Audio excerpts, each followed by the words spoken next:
Hi guys, welcome back to my channel, Edmond Mindaros, and for today's quick tutorial, I'm going to show you guys how to change or delete your recovery phone number in Gmail.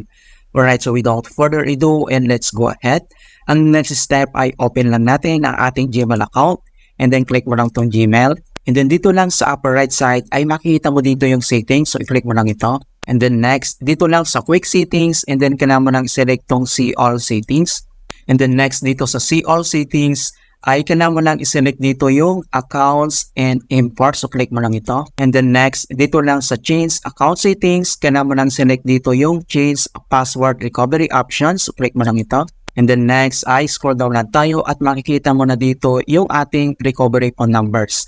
Kung paano ba natin ito i-change or i-delete, so i-click mo lang tong recovery phone number na to. Then kailangan lang natin i-enter yung ating password. And then ito na siya. Alright, so makikita mo kaagad dito yung recovery phone number natin.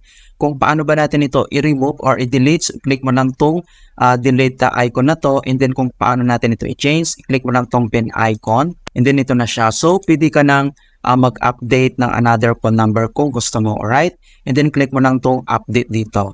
Okay, so ganun lang po kasimple kung paano tayo mag-change or delete ng recovery phone numbers in Gmail. Alright, so please don't forget to like this video, subscribe to my channel for more quality content. Thank you guys and see you in my next tutorial.